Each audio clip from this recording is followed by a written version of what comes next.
देखिए, बिजनेस में हम कई तरह की पेमेंट्स करते हैं, बट फॉर एग्जांपल अगर हम एक दो पेमेंट को रिकॉर्ड करना मिस कर जाएं तो उसका इफेक्ट हमारी प्रॉफिट एंड लॉस की रिपोर्टिंग पर नहीं आएगा, जिससे अल्टीमेट जो प्रेजेंटेशन है हमारी वो गलत आएगी।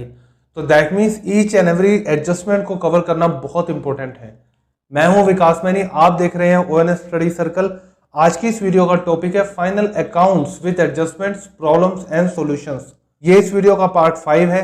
इसमें हम कवर करेंगे commission, wrong entry, advertisement adjustment, wages and salary on salary and wages का मतलब क्या है, जॉइंट वेंचर के प्रॉफिट को कैसे एडजस्ट करें, और सेक्शन वाइज एडजस्टमेंट का मतलब क्या होता है। सबसे पहले कवर करते हैं कमीशन को। कमीशन में सबसे इंपॉर्टेंट टॉपिक है हमारे पास मैनेजर कमीशन। अब देखिए, एक सिंपल टर्म लिखी हुई है managers commission 10% on net profit, but ये दो केसेस में हमें दिया जाता है, बिफोर चार्जिंग, आफ्टर चार्जिंग। इसका मतलब क्या है? इसका मतलब है, मान लीजिए हमारा नेट प्रॉफिट बिफोर चार्जिंग, अभी हमने मैनेजर का कमीशन रिड्यूस नहीं किया तो हमारे पास नेट प्रॉफिट है 11,000। बिफोर चार्ज करने से पहले मैनेजर का कमीशन जो नेट प्रॉफिट होगा 11,000, उसका 10%। तो सिंपली आप 10% अप्लाई कर दें, divided by 100 multiply by 10। But यहां लिखा है आफ्टर चार्जिंग, तो दैट मीन्स डिवाइडिंग फैक्टर में जो हम बात करें हैं अभी नेट प्रॉफिट की, इसमें अभी चार्ज नहीं किया, बट 10% होगा आफ्टर चार्जिंग। तो दैट मीन्स इसमें 10% मैनेजर कमीशन भी ऐड होगा।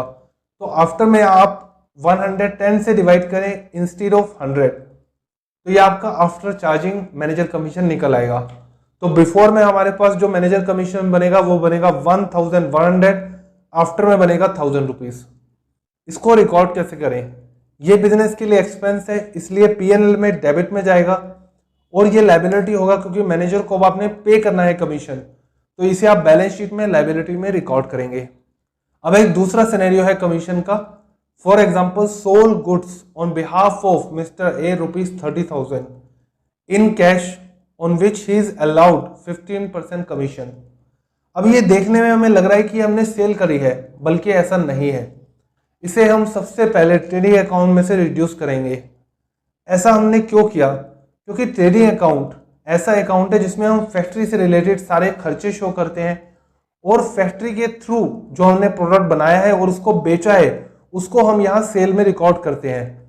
बट यहाँ हम देख रहे हैं sold goods on behalf of mister A, that means ये सामान हमने नहीं बनाया, प्रोडक्ट हमने नहीं बनाया, हमने ए से प्रोडक्ट कलेक्ट किया और उसके बिहाफ पर हमने सेल करी। तो यहाँ हमारा ट्रेडिंग की तो कोई एक्टिविटी ही नहीं हुई, तो इसलिए सेल में से हम इसको रिड्यूस करेंगे कि ये हमारी सेल नहीं है, ये तो मिस्टर ए की सेल है, आप सिर्फ एज एन एजेंट का काम कर रहे हो जिस पर आपको 15% कमीशन मिल रहा है। तो ट्रेडिंग अकाउंट में से हम अपनी सेल्स जो है 30,000 की रिड्यूस करेंगे, और जो हमारा कमीशन है उसको हम ऐड करेंगे जो होगा 4,500। और ये 4,500 कैसे आया? 30,000 का 15% 4,500। ये जो कमीशन मिला सेल पर, ये हमारे लिए इनकम है, तो इसलिए पीएनएल में क्रेडिट में शो करेंगे, और बैलेंस शीट में लायबिलिटी। दैट मीन्स आपने 30,000 का माल बेच दिया जो आपका नहीं था, किसी और का था, तो आपने 30,000 रुपये उसको देने हैं किसी पर्टिकुलर पर्सन को, जो इस केस में मिस्टर ए है, बट आपको इसमें से कमीशन मिल गया 4,500। तो दैट मीन्स अब आप 30,000 पे नहीं करेंगे, अब आप जो पेमेंट करेंगे वो करेंगे 25,500। तो इसलिए आप लायबिलिटी जो थी 30,000 की उसमें से रिड्यूस कर देंगे। अब चलते हैं अपनी नेक्स्ट एडजस्टमेंट की तरफ। Salary of ₹10,000 towards renovation of proprietors residence.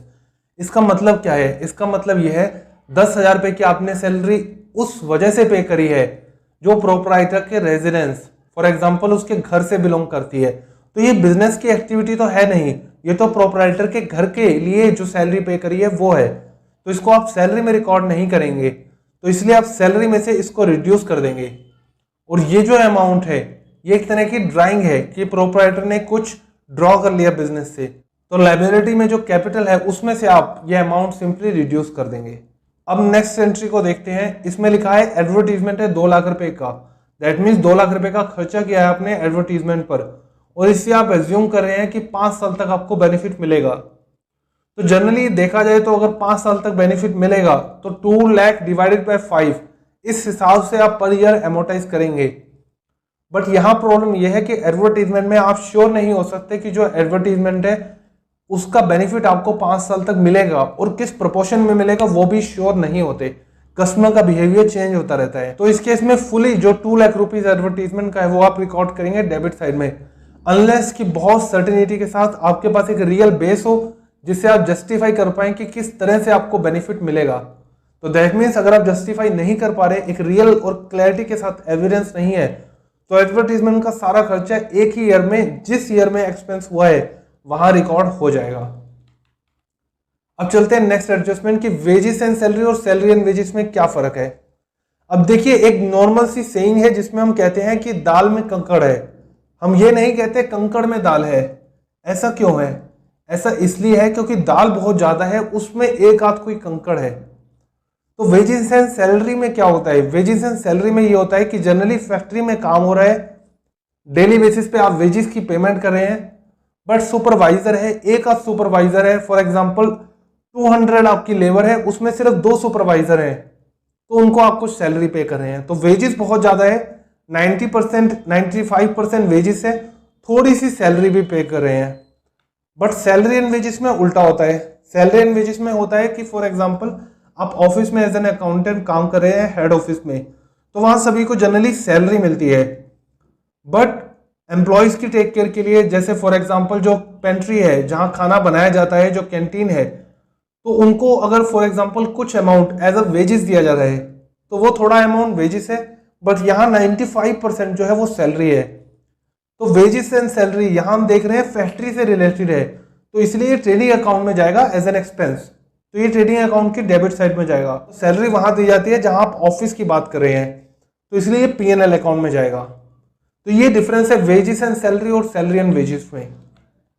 अब समझते हैं एक अनदर एडजस्टमेंट को, जैसे सेल्स इंक्लूड 60,000, जो सेल आपने रिकॉर्ड करी है उसमें 60,000 रुपए का अमाउंट सेल का इंक्लूड है, जो आपने जॉइंट वेंचर में सेल किया है, जिसमें आपको प्रॉफिट हुआ है 15,000 का, बट उसमें से आपको 40% मिलेगा, क्योंकि जॉइंट वेंचर में 2 या 2 से ज्यादा पर्सन मिलकर काम करते हैं, तो इसलिए प्रॉफिट का डिस्ट्रीब्यूशन होता है। तो जो प्रॉफिट हुआ है 15,000, उसका 40% आपको मिलेगा। अब इसकी एडजस्टमेंट कैसे करेंगे? सबसे पहले ये हमारी सेल नहीं है, तो इसलिए इसको सेल्स में से रिड्यूस कर दें। 60,000 को रिड्यूस करेंगे आप सेल्स से, और P&L अकाउंट में आपकी इनकम क्या है? आपकी इनकम है प्रॉफिट, क्योंकि देखिए ये जो प्रॉफिट आया इसमें से सारे रेवेन्यू आपके एडजस्ट हो गए, सारे एक्सपेंसेस एडजस्ट हो गए, तो 15,000 का 40%, सिंपली आप इसको कैलकुलेट करेंगे और 6,000 एज एन इनकम शो करेंगे, और credit all income and gains. और डेबिट और क्रेडिट के कॉन्सेप्ट में अगर आप क्लैरिटी चाहते हैं तो rules of debit and credit के नाम से वीडियो अवेलेबल है हमारे चैनल पे, आप उसे एक्सेस कर सकते हैं। अब समझते हैं नेक्स्ट एडजस्टमेंट को, जो है सेक्शन वाइज एडजस्टमेंट। इसका मतलब क्या है? फॉर एग्जांपल जैसे लिखा है wages paid for installation of machinery, तो यहां अगर आप इसको वेजेस में रिकॉर्ड कर दें कि वेजेस पे किए हैं, बट अल्टीमेटली किसके लिए पे किए हैं? पे किए हैं मशीनरी के लिए। यहां एक बात समझनी जरूरी है, वेजेस को हम एज अ वेजेस तभी रिकॉर्ड करेंगे जब वो प्रोडक्ट के बनाने से रिलेटेड है। कोई भी एक्सपेंस जो प्रोडक्ट के बनाने से रिलेटेड नहीं है, मशीनरी खरीदने के लिए या किसी भी अदर एक्टिविटी से रिलेटेड है, तो वो एक्सपेंस उस एक्टिविटी में ऐड होगा। तो यहाँ जो वेजेस है प्रोडक्ट के बनाने के लिए रिकॉर्ड नहीं है, मशीनरी को इंस्टॉल करने के लिए वेजेस दिए हैं, तो वेजेस में आप इसको रिकॉर्ड नहीं करेंगे, मशीनरी में रिकॉर्ड करेंगे। अनदर केस में हम देख सकते हैं जैसे कमीशन पे किया है टू सेल मशीनरी, प्रोडक्ट को सेल करने के लिए अगर आप कमीशन पे करेंगे तो उसको एज अ कमीशन शो करेंगे, बट आप मशीनरी को बेचने के लिए कमीशन पे कर रहे हैं, तो इसलिए ये जो एडजस्टमेंट है ये मशीनरी से हो गई। तो इसलिए आपको सेक्शन वाइज देखना पड़ेगा कि ये सेक्शन अगर प्रोडक्ट से रिलेटेड नहीं है, जिस प्रोडक्ट को आप बना रहे हैं, बेच रहे हैं, किसी और एक्टिविटी जैसे मशीनरी से रिलेटेड है, तो वो सारा का सारा खर्चा उस मशीनरी में ही एडजस्ट होगा। तो I hope you found this video useful, और ONS स्टडी सर्कल की कम्युनिटी से जुड़ने के लिए इस चैनल को सब्सक्राइब करें, इस वीडियो को लाइक और शेयर जरूर करें। Thanks for watching.